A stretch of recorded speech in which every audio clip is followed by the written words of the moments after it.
Hello guys, welcome back to Loggery. I hope all of you are doing great. Welcome to Edugery. 16 जुलाई का analysis करेंगे and I know हमारा 13 से लेकर 15 जुलाई तक का एनालिसिस जो है वो मिस हो चुका है, वो मैं कवर करवा दूंगी. आई वॉज नॉट वेल तो इसलिए नहीं करवाया मैंने, तो अब हो जाएगा. आगे चलेंगे. Supreme court to hear petitions against passing laws as money bills. अब मनी बिल क्या होता है? देखो यार, मनी बिल के अंदर कुछ मनी इन्वॉल्व होता है, ठीक है ना. मनी से रिलेटेड चीज़ें होती हैं. सबसे पहले पता करते हैं कि बिल क्या होता है. बिल क्या होता है? एक प्रपोजल होता है कि चीज़ें लॉ ऐसा ऐसा होना चाहिए, ठीक है ना. और उसके अंदर भी टाइप्स ऑफ बिल्स होते हैं, जिसमें से एक होता है मनी बिल, ठीक है ना. अब जो मनी बिल है उसके अंदर कुछ स्पेशल प्रिविलेजेस दी हुई है, स्पेशल पावर्स हैं उसके अंदर, ठीक है ना. कि अगर एक बिल मनी बिल है तो उसके अंदर स्पेशल प्रिविलेजेस हैं. अब इसके अंदर क्या है कि मनी बिल कह करके कि ये मनी बिल है, उसके अंदर पीएमएलए के लॉज के अंदर, आधार के अंदर बहुत सारी गवर्नमेंट चेंजेस लेकर आई है. तो अब ये चैलेंज हो रखी है कि अगर वो मनी बिल नहीं है, आप उसको मनी बिल बनाकर कैसे पास करवा सकते हो. तो सुप्रीम कोर्ट कहती है कि हम इसके ऊपर केस जो है वो सुनेंगे, ठीक है. Chief justice of India D Y Chandrachud on Monday agreed to list petitions challenging the money bill route taken by the centre to pass contentious amendments in parliament. तो यहाँ पर हम ये लिख लेंगे, supreme court to hear cases challenging money bill route taken by centre to pass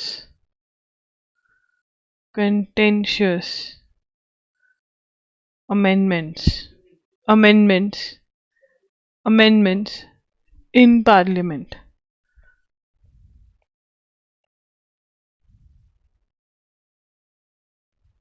ठीक है ना. तो यहाँ पर जो वो कह रहे हैं कि मनी बिल बोल देना ऐसे किसी भी बिल को अमेंडमेंट्स लेकर आने के लिए, क्या ये सही है? इस चीज़ पे बात होगी. तो अमेंडमेंट्स क्या होती है? चेंज, ठीक है ना, चेंज लेकर आना. उसके बाद the money bill question was referred to a 7-judge bench in November 2019 by a 5-judge bench headed by Ranjan Gogoi in the case of so and so. The cardinal issue is whether such amendments could be passed as money bill, circumventing the Rajya Sabha in violation of Article 110 of the Constitution. अब यहाँ पर ये भी note करेंगे, earlier referred, एक minute इसके अंदर लिख लेते हैं कौन सी जजमेंट है ये. Roger Matthew versus south Indian bank limited, ठीक है ना. तो इसके अंदर रेफर्ड टू अ 7 बेंच, ठीक है ना, सेम इशू. अब 7 बेंच मतलब 7 जजेस को दिया गया था, ठीक है ना, कि आप इसको डिसाइड करिए. तो अब इसके बाद money bill is deem to contain only provisions dealing with all और any of the matters under article 110. तो 110 डिफाइंस कि मनी बिल क्या होगा, ठीक है ना. कंसोलिडेटेड फंड से रिलेटेड है, ठीक है ना. Largely including the appropriation of money from consolidated fund of India, taxation. In other words, money bill is restricted only to specified financial matters. The reference includes legal question concerning amendments made from 2015 onwards. तो यहाँ पर यही है. तो इसको दोबारा से मैं मतलब दोबारा से नहीं, यहाँ पर हमने पढ़ लिया कि सुप्रीम कोर्ट कह रहा है कि हम चीज़ को सुनेंगे कि अगर कोई भी बिल को मनी बिल बना करके पास कर देते हैं, क्योंकि राज्यसभा का राइट उस बिल पे बहुत कम रह जाता है. तो ये क्या गलत है, क्या सही, क्या ये सही है, इस पर हम बात करेंगे. रॉगर मैथ्यू वाले केस में भी किया था, बट उसमें कुछ ज़्यादा निकला नहीं, ठीक है. उसके बाद यहाँ पर ही हमें बता रहे हैं कि मनी बिल क्या होता है. तो थर्ड पॉइंट, मनी बिल, ठीक है ना, कि मनी बिल क्या होता है. तो जो मनी बिल होता है, ठीक है, given under section article 110, under article 110, ठीक है ना, डिफाइन करते हैं कि मनी बिल होता क्या है, ठीक है ना. Relates to specified financial matters, ठीक है ना. तो ये है. मनी बिल फाइनेंशियल मैटर से डील करता है। तो अब इसके अंदर हम आगे चलेंगे। Money bills can only be introduced in Lok Sabha. जो मनी बिल है वो डायरेक्टली लोकसभा में ही इंट्रोड्यूस हो सकता है, राज्यसभा में नहीं होता है। Only with the recommendation of the president. Money bill are considered government bills and can only be introduce by a minister. Minister ही इंट्रोड्यूस कर सकता है। After a money bill is passed by the Lok Sabha, it is transmitted to Rajya Sabha for consideration. The Rajya Sabha has limited powers. Rajya Sabha की limited powers रहती है money bill में, ठीक है ना। तो राज्यसभा जो है उसको, the Rajya Sabha must return the bill within 14 days और without recommendation. Lok Sabha can accept और रिजेक्ट द रिकमेंडेशन। और अगर राज्यसभा नहीं पास करता है, does not return the bill in 14 days, तो बिल जो है वो पास ही माना जाएगा, ठीक है ना। अब यहाँ पर ये वाली चीज़ जो है इसके बारे में ये आपको समझना पड़ेगा। और मनी बिल के बारे में भी हम और चीज़ें जो हैं वो लिख लेते हैं, क्योंकि मनी बिल के बारे में बात हो रही है तो क्वेश्चन आ सकता है। सबसे पहली बात मनी बिल की क्या है? Can only be introduced, can only be introduced in Lok Sabha, in Lok Sabha. ये सिर्फ और सिर्फ लोकसभा में इंट्रोड्यूस हो सकता है, ठीक है ना। और राज्यसभा की लिमिटेड पावर्स हैं इसके अंदर। तो राज्यसभा हैज लिमिटेड पावर्स, ठीक है ना। Has to pass within pass the bill within 14 days. if not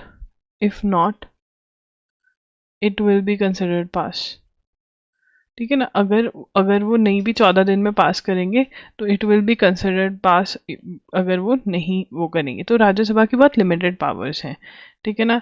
Rajya Sabha recommendations can be rejected, ठीक है ना। तो यहाँ पे जो ये फर्स्ट टू है मनी बिल की, ये बहुत इंपॉर्टेंट है। और जो मनी बिल है अगर उसके ऊपर इशू हो जाए कि ये मनी बिल है या नहीं है, तो वो स्पीकर का डिसीजन रहता है एंड मिनिस्टर ही इसको वो कर सकते हैं। बट जो क्वेश्चन PYQ देखे गए हैं, PYQ यहाँ से आता है और यहाँ से आता है, और या फिर स्पीकर वाला आता है कि अगर डिस्प्यूट हो जाए, dispute arises if money bill और नॉट, तो कौन डिसाइड करेगा? स्पीकर डिसाइड करेगा, स्पीकर डिसाइड करेगा, ठीक है जी। चलिए आगे चलते हैं। Probe underway. प्रोब का मतलब क्या होता है? इन्वेस्टिगेशन। प्रोब का मतलब क्या होता है? Investigation. Investigation underway to find motive. Motive मतलब क्यों, वाई क्यों, reason behind attack on Trump. तो डोनाल्ड ट्रम्प जो कि US के प्रेसिडेंट रह चुके हैं, उनके ऊपर अटैक हुआ, ठीक है ना। Donald Trump farmer USA president attacked, ठीक है ना। अब ये असैसिनेशन, ये जो है मारने की कोशिश करी गई, तो असैसिनेशन बोलते हैं। वो अटेम्प्ट किया असैसिनेशन, किसने? नाम क्या है? Thomas Matthew Crooks. Thomas Matthew Crooks 20-year-old man था जिसने assassination, who tried to assassinate, ठीक है। असैसिनेट मारने की कोशिश, मतलब मारना था। ट्राई टू तभी की किलिंग, मारने की, किलिंग, ठीक है ना। ट्राई टू किल बट मार नहीं पाए, ठीक है।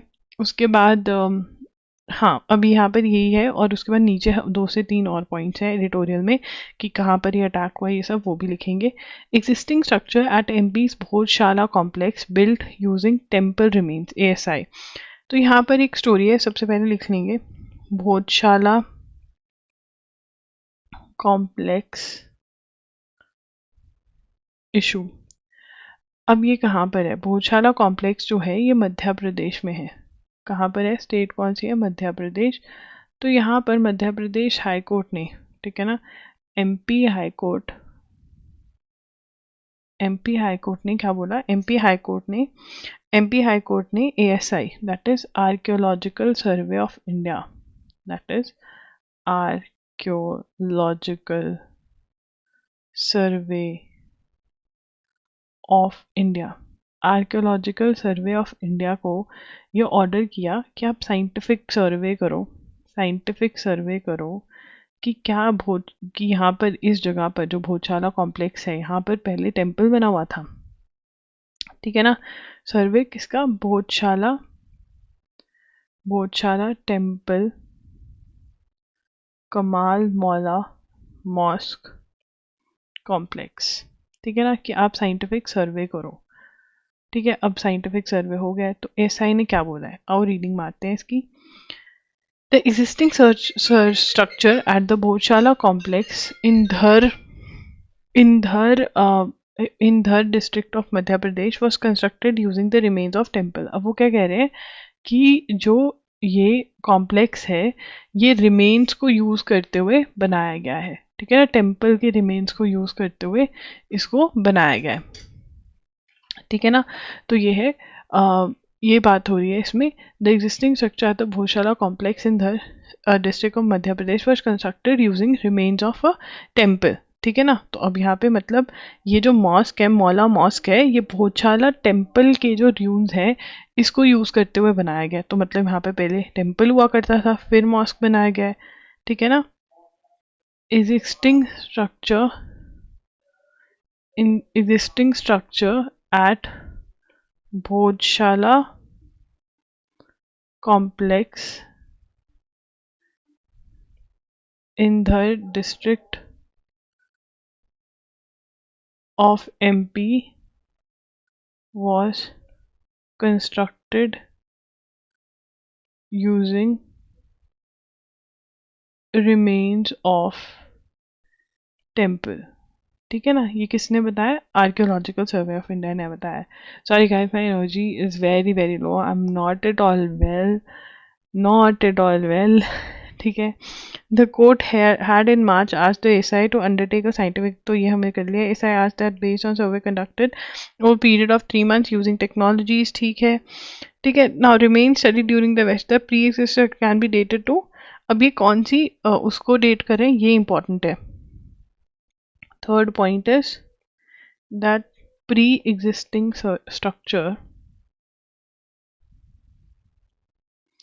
pre-existing structure dated to पारामारा थारामारा से याद करो,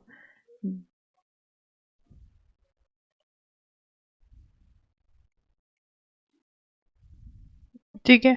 तो यहाँ पर वो कह रहे हैं कि जो पिलर्स हैं उनको चेंज किया गया है, उनमें से ख़त्म करने म्यूटिलेटेड मतलब उनको डिस्ट्रॉय करने की कोशिश करी गई है, कि जो पिक्चर्स हैं जैसे संस्कृत में श्लोक लिखे गए हैं। और मॉस्क के अंदर तो as human and animal figures are not permitted in mosque at many places, such images have been chiselled out और डिफेस्ड, ठीक है। The report quoted an inscription on the gateway. अब यहाँ पर एक और भी चीज़ है, report quoted an inscription on gateway to the tomb of Abdullah Shah Changal at Dhar, which said temple was violently converted into mosque, मतलब धक्के से कन्वर्ट किया गया था। तो ये सारी चीज़ें हमें पता होनी चाहिए, क्योंकि ये मॉस्क और जो टेम्पल वाला इशू है राम मंदिर इशू से ये करता है, बाबरी मस्जिद इशू से का जैसा इशू है। सो ये आपको बताना चाहिए कि भोजशाला कॉम्प्लेक्स इशू जो है भोजशाला टेम्पल कमाल मौला टेक्स कॉम्प्लेक्स इशू है, ठीक है ना। और इसके अंदर किसने कहा था? MP हाई कोर्ट ने ASI को कहा था कि आप सर्वे करो। ASI के सर्वे में क्या है? ASI के सर्वे में आया है कि एग्जिस्टिंग स्ट्रक्चर भोजशाला कॉम्प्लेक्स जो है वो constructed using remains of the temple, ठीक है ना। तो ये एक इशू है विच इज़ इम्पॉर्टेंट। चलिए आगे चलते हैं। हाउ कैन, अब यहाँ पर किसी के मर्डर होते हुए की जो वीडियो है पूरी की पूरी न्यूज़ चैनल पे चला दी गई, तो कोर्ट ने बोला है कि आप कैसे एक इम्पॉर्टेंट एविडेंस जो है वो ऐसे दिखा सकते हो, दिस इज़ नॉट राइट। ठीक है, तो ये बस बताना चाहिए, ऐसा बोला है। अब देखिए, former United States president Donald Trump has narrowly survived an assassination, मतलब मारने की कोशिश करी गई बट डेथ हुई नहीं, तो असैसिनेशन सर्वाइव कर गए। ठीक है ना, कहाँ पर हो रही थी, अब ये नोट करना है, political rally, political rally in Butler, in Butler Pennsylvania. ठीक है ना, तो ये इंपॉर्टेंट है कि कहाँ पर हुई। हमने इससे पहले नाम कर लिया कि किसने किया, थॉमस क्रूक्स ने करने को किया। जो थॉमस क्रूक्स है ही डाइड। ठीक है ना, a registered Republican who also made a small donation. ठीक है, died when law enforcement officers at the scene returned fire। तो थॉमस क्रूक डेड है। तो थॉमस क्रूक जिसने कोशिश करी, थॉमस क्रूक जो है वो डाइड, जिसने मारने की कोशिश करी। बट अब ये नहीं पता चल रहा, क्योंकि थॉमस क्रूक तो मर गया, कि क्यों मारने की कोशिश कर रहे थे। अब देख रहे हैं कि क्या है क्या नहीं। उसके बाद, extreme heat is our planet's norm for now and perhaps for years to come. वो कह रहे हैं कि एक्सट्रीम हीट, बहुत ज़्यादा गर्मी जो है वो नॉर्म बन जाएगी, बहुत यूजुअल हो जाएगा। हमने देखा था वार्मेस्ट ईयर 2023 वार्मेस्ट ईयर था, और जून में 2024 में भी टेम्परेचर हर जगह बहुत हाई पे थे। अब वो कह रहे हैं वुमेन जो है वो सबसे ज़्यादा सफ़र करेंगी, क्योंकि वुमेन स्पेशली जो पुअर बैकग्राउंड से आते हैं, जो स्लम्स में रहते हैं, उनको किचन में काम करना पड़ेगा इतनी गर्मी में। ठीक है, चाहे वो अगर किसी के यहाँ काम करते हैं, मेड है, तब भी उनको बहुत ज़्यादा, मतलब वुमेन को जो हीट जो ये है, एक्सट्रीम हीट है, ये बहुत ज़्यादा इफेक्ट करेगी। अब women are disproportionately harmed by extreme heat largely because of unequal power dynamics, gender norms, and unequal access to resources, as reflected in the Global Gender Gap Index that places India at 18th rank from the bottom। तो हम जो है, ठीक है ना, अब यहाँ पर हमें ये लिखना ज़रूरी है कि हमारा क्या रैंक आया है। ठीक है ना, तो हमारा जो रैंक है, ठीक है, global global gender gap index places India at 18th rank from bottom। ठीक है ना, अब ये इंपॉर्टेंट है। उसके perhaps we should be alarm by the numbers, India is home to more than 1 in 6 women in the world. तो extreme heat के बारे में बात हो रही है, और कैसे a recent report by ADB rising above the heat highlights the unequal impact of extreme heat on women. Slum areas में, चाहे जो भी है, चाहे वो अंदर घर में बैठी हैं, गरीब लोग हैं, वो टिन के घरों में रहते हैं, तो बहुत ज़्यादा हीट होगी वहाँ पे, और वुमेन सबसे ज़्यादा इफेक्ट होगी, ये बोल रहे हैं। उसके बाद, the EEG is a Marvel of physics and neurobiology. तो EEG होता क्या है, ये डिजीज को देखने के लिए। EEG stand for electroencephalography. Electro means electricity, encephalo refers to brain, and graphy is a suffix meaning to show और रिप्रेजेंट। तो ब्रेन से रिलेटेड जो डिजीज होते हैं उसके लिए ये किया जाता है यूज। तो EEG, ठीक है ना, तो EEG क्या है, EEG ध्यान से लिखेंगे, इलेक्ट्रो फेलोग्राफी। ठीक है ना, जिसके अंदर जो टर्म इलेक्ट्रो है, जो टर्म इलेक्ट्रो है उसका मतलब क्या है, टर्म इलेक्ट्रो का मतलब है इलेक्ट्रिसिटी। ठीक है ना, उसके बाद इनसेफेलो का मतलब है ब्रेन। ठीक है ना, एंड ग्राफी का मतलब है टू शो और रिप्रेजेंट, टू शो और रिप्रेजेंट। ठीक है ना, तो ये यूज होता है। और इसके अंदर ये बनाया किसने था, थर्ड पॉइंट लिखेंगे, produced by German physiologist Hans Berger. Hans Berger ने बनाया था। ठीक है ना, तो इसके अंदर बहुत सारी डिजीजेस जो हैं, कैसे परफॉर्म कर रहे हैं, क्या चीज़ें हैं, वो स्टडी करने के लिए यूज़ किया जाता है। हमें इसकी फुल फॉर्म पता होनी चाहिए, और किसने इसको बनाया था ये पता होना चाहिए। ठीक है, स्पेन जो यूरो कप है उसके अंदर यूरो कप जो है स्पेन जीत गया from Spain one from England. ये बहुत इंपॉर्टेंट है, बहुत सारे एग्जाम्स में ये आता है, स्पेन वन फ्रॉम इंग्लैंड। ठीक है ना, इस बार ये जामिया के JMI के PYQ में देखा गया था 2024 में। ठीक है, इसका मतलब ये नहीं कि बाकी सब याद नहीं करेंगे, बाकी सब भी करेंगे। स्पेन बिकेम, ये एक फैक्ट है, Spain became the first country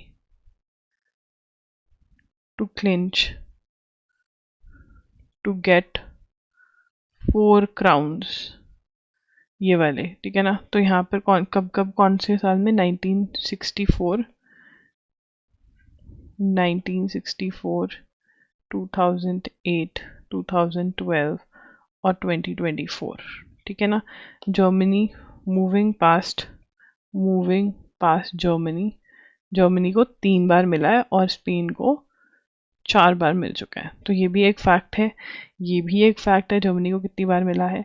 ठीक है ना, और ये भी एक फैक्ट है कि यूरो कप इस बार कौन जीता है, स्पेन जीता है। किससे? इंग्लैंड से, यूरो कप 2024। ठीक है, ये फुटबॉल का होता है, फुटबॉल लिख लो। उसके बाद एक और कप हुआ, ठीक है ना, कोपा अमेरिका चैंपियनशिप। ये अर्जेंटीना जीता कोलंबिया से, अर्जेंटीना वन फ्रॉम कोलंबिया। ठीक है, उस पर आगे चलेंगे। अब यहाँ पर देखो यार, इन्होंने ना डिस्कस किया हुआ है, मैं रीडिंग करवा देती हूँ। इन्होंने बेसिकली डिस्कस किया हुआ है इस आर्टिकल में कि कैसे एरर्स आते हैं, टाइम आता है प्लेयर्स का। तो यहाँ पे टेबल टेनिस, लॉन टेनिस में बात कर रहे हैं कि कैसे टाइम था जब एंड्री अगासी और पेटे सम्प्रस का टाइम था। ठीक है ना, और कैसे उनको तब फिर उसके बाद मारट सेफीन, लेओट ह्यूइट, ठीक है, फिर रॉगर फेडरर और राफेल नाडल का टाइम आया था। ठीक है, और वो 2 डेकेड मतलब 20 साल तक उन्होंने डील किया। ठीक है, फॉर 20 गुड ईयर्स उन्होंने रूल किया टेनिस पर। बट अब उनका टाइम भी शायद ख़त्म हो रहा है, क्योंकि नोवाक जोकोविच को अल्काराज जो है उन्होंने हरा दिया विंबलडन ने, which is a very very big thing. Carlos Alcaraz जो है, तो ये लिख लेंगे, कार्लोस अल्काराज वन ओवर जोकोविच in Wimbledon final, which is very very important. ये बहुत ज़्यादा इम्पॉर्टेंट है। ठीक है ना, बिकॉज जोकोविच जो है हमेशा से जीतते आ रहे थे। ठीक है, तो अब यहाँ पे कह रहे हैं वो कि आने वाला टाइम किसका है, अल्कराज का, ठीक है, और सिनर का। ये दोनों जो है मोस्टली कप्स जो है जीत रहे हैं। जोकोविच का टाइम और रॉगर फेडरर का टाइम जो है वो खत्म हो गया। तो ये वेरी वेरी इंपॉर्टेंट है, 100% एक्सपेक्टेड क्वेश्चन है ये एग्जाम में कि विंबलडन किसने जीता। ये टेनिस से रिलेटेड है, टेनिस। ठीक है, उसके बाद एस सोमनाथ, तो यहाँ पर कह रहे हैं कि इसरो जो है ना, इंडियन स्पेस रिसर्च ऑर्गेनाइजेशन, हमारे पास व्हीकल्स, हमारे पास रॉकेट्स बहुत ज़्यादा है स्पेस में भेजने के लिए, इतनी ज़्यादा हमारे पास सैटेलाइट्स नहीं है। ठीक है ना, ये बोल रहे हैं और कह रहे हैं कि अपडेट्स की भी ज़रूरत है। कुछ जो सैटेलाइट्स हम भेजना चाहते हैं वो हम भेज नहीं पा रहे हैं, या जो हम मिशंस करना चाहते हैं वो हम नहीं कर पा रहे हैं, जैसे चंद्रयान 4। ठीक है ना, जैसे चेंग 6 था, चेंग 6 क्या था, चेंग 6 के अंदर चाइना ने सामान लेकर आए हैं वहाँ से, रॉक्स लेकर आए हैं मून से। ठीक है, वो वाले मिशन करने के लिए हमारे पास अभी चीज़ें नहीं है, तो वो हम बनाएंगे, ये बोल रहे हैं। ठीक है, तो चेंग 6 जो है वो किसका मिशन है, चाइना का मून मिशन है। ये हम ऑलरेडी पढ़ चुके हैं। ठीक है ना, मून मिशन है, चाइना का मून मिशन है, इतना आपको पता होना चाहिए, और इसरो की फुल फॉर्म पता होनी चाहिए। ठीक है, अब डोनाल्ड ट्रंप के अगेंस्ट एक केस चल रहा था क्लासिफाइड डॉक्यूमेंट्स का। क्लासिफाइड डॉक्यूमेंट्स क्या होते हैं? सबसे पहले क्लासिफाइड डॉक्यूमेंट्स जो होते हैं वो होते हैं सीक्रेट डॉक्यूमेंट्स। ठीक है ना, जो कोई ही देख सकता है। अब जब डोनाल्ड ट्रंप जो कि प्रेसिडेंट ऑफ यूएसए रह चुके हैं, ठीक है, जब वो प्रेसिडेंट ऑफ यूएसए तब वो डॉक्यूमेंट्स देख सकते थे। बट जब वो प्रेसिडेंट नहीं भी रहे, वो कुछ डॉक्यूमेंट, सीक्रेट डॉक्यूमेंट्स यूएसए के अपने साथ लेके चले गए, तो वो केस चल रहा था उनके अगेंस्ट। बट अब यूएस जज ने डिसमिस कर दिया है वो केस। तो यूएस जज dismissed criminal case criminal case accusing, जो इल्ज़ाम लगा रहा था, accusing Donald Trump of illegally holding on to classified documents। ठीक है ना, कि क्लासिफाइड डॉक्यूमेंट्स रखे उन्होंने इलीगली। तो यहाँ पर जो जजमेंट पे रिलाई किया, relied on a recent US supreme court judgement wherein it was held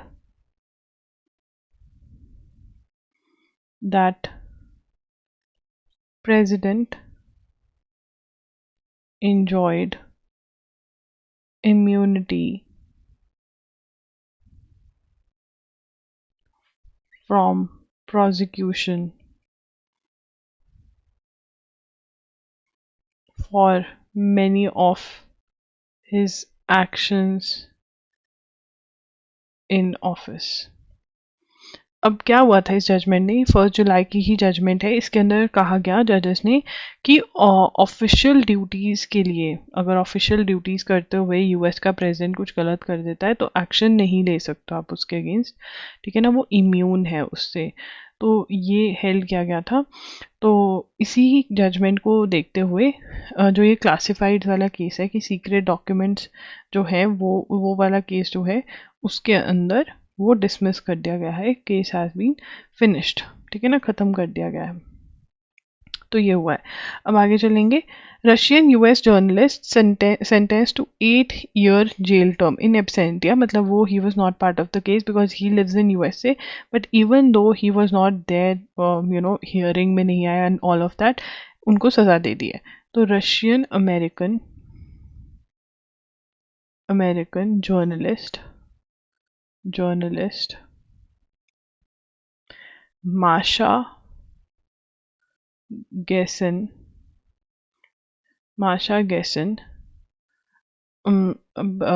accused, sentenced to 8 year jail term in absentia, ठीक है ना। तो अब यहाँ पर हम इसको ऊपर ले जाएंगे, ठीक है, और यहाँ पर हम इसके पूरे टर्म्स लिख लेंगे, ठीक है ना। Russian army accused Russian army of carrying crimes in Ukraine, जो वॉर चल रही है, carrying crimes in Ukraine, ठीक है ना। तो contributor to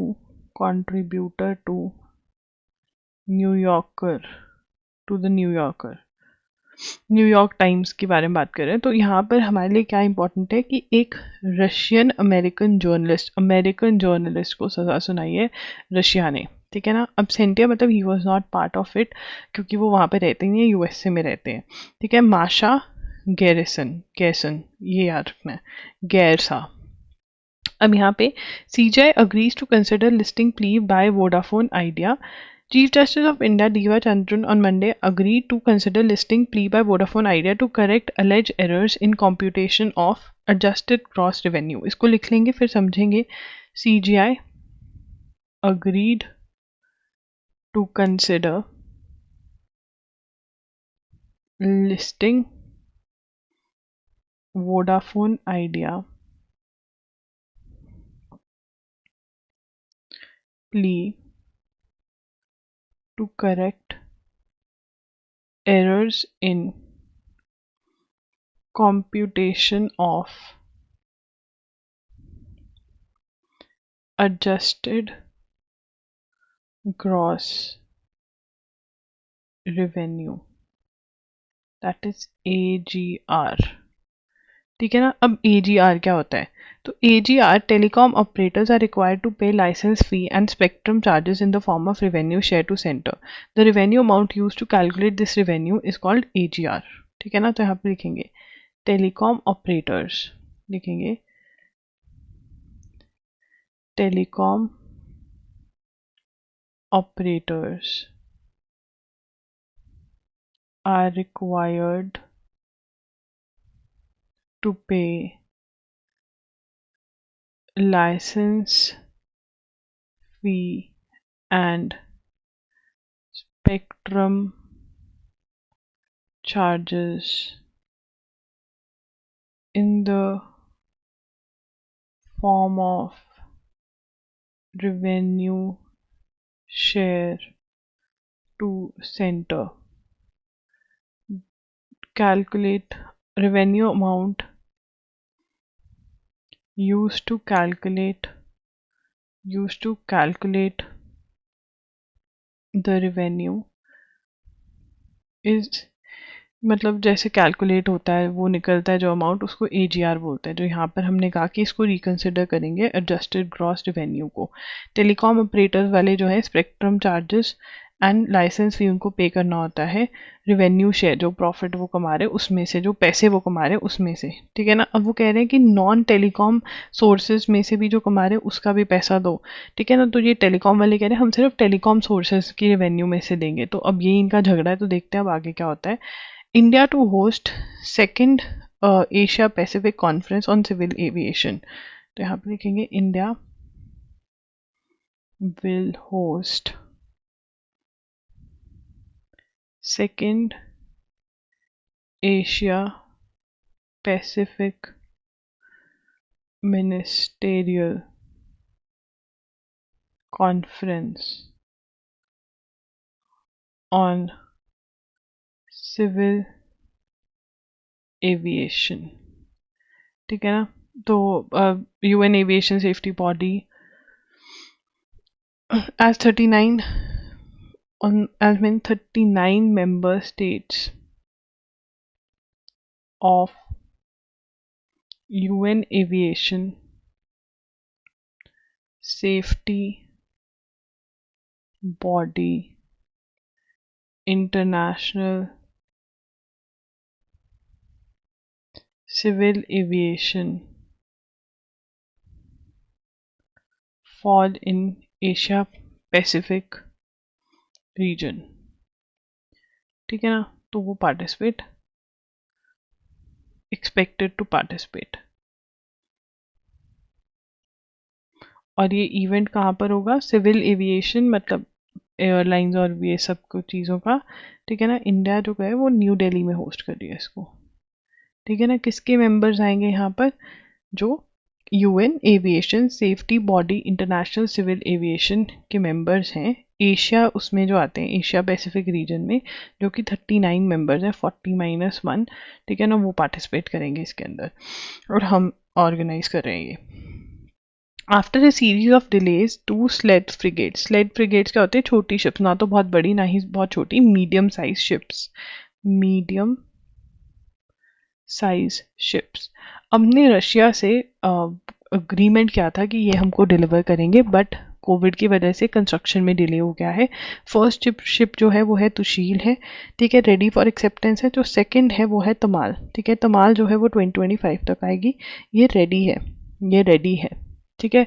रशिया से लेनी है हमको। हमने इनके साथ डील कब करी थी? 2016 में। India Russia signed an intergovernmental agreement for 4 stealth frigates, 2 directly imported, 2 जो हैं वो डायरेक्टली इंपोर्ट होंगी, मतलब तुशील और तमाल डायरेक्टली इंपोर्ट होंगे, और जो 2 हैं वो मैन्युफैक्चर होनी थी गोवा शिपयार्ड लिमिटेड में। A $1 billion deal was subsequently signed for the 2 frigates under direct purchase. In November 2018, GSL signed a $500 million deal with Rosoboronno Export of Russia for material design and specialist assistance for manufacturing 2 frigates. The contract was signed between Indian Defence Ministry and GSL. All the ships are powered by engines from. तो यहाँ पर सबसे पहला जो हमारा note बनेगा वो क्या बनेगा, ठीक है ना। India Russia agreement on 4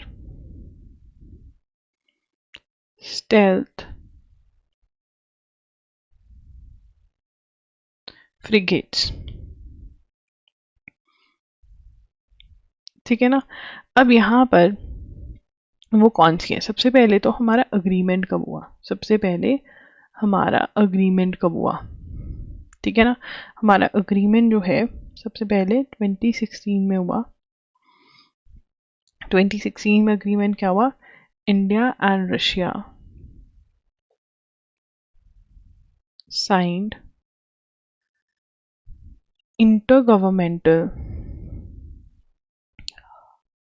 intergovernmental agreement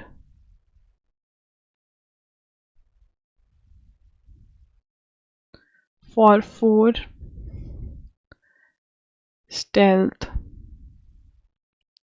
frigates, जिसमें से 2 जो थी, 2 डायरेक्टली इंपोर्टेड, मतलब डायरेक्टली वहां से रशिया से बनकर आनी थी और इंडिया में देनी थी, जिनका नाम क्या है, दुशील और तमाल। और जो 2 थी, to be manufactured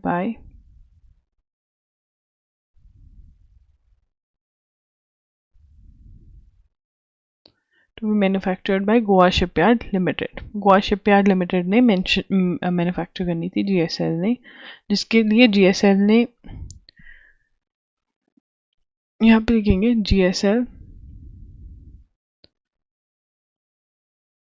signed agreement with Rosoboronexport export of Russia, ठीक है ना, कि वो सारा मटेरियल देंगे। और जीएसएल का डिफेंस मिनिस्ट्री के साथ, जीएसएल का इंडियन डिफेंस मिनिस्ट्री के साथ भी अग्रीमेंट हुआ, अग्रीमेंट, ठीक है ना। तो ये इन्होंने मिलकर बनानी है 4 फ्रिगेट्स, जिसमें से अब इम्पॉर्टेंट क्या है, एक और चीज़ बहुत इम्पॉर्टेंट है, all the ships are powered by engines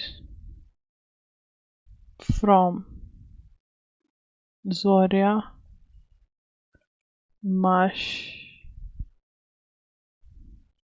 project of Ukraine. अब ये इम्पॉर्टेंट है क्योंकि यूक्रेन रशिया की वॉर चल रही है, तो क्या ये हमें देगा नहीं देगा, ये भी एक इम्पॉर्टेंट चीज़ है, ठीक है। ये हम ऑलरेडी नोट कर चुके हैं कि विक्रम मिस्री जो है वो 35th फॉरेन सेक्रेटरी बनने वाले हैं, बन गए हैं। तो ये लिख लेंगे, Vikram Misri becomes 35th foreign secretary, ठीक है जी। सो गाइज, जो हमारी पेंडिंग वो है वो डलती रहेंगी, टेंशन मत लो। अब आगे के मैं ट्राई करूँगी कि मैं कंटिन्यू रखूँ, ठीक है। Okay bye, take care, thanks for joining in.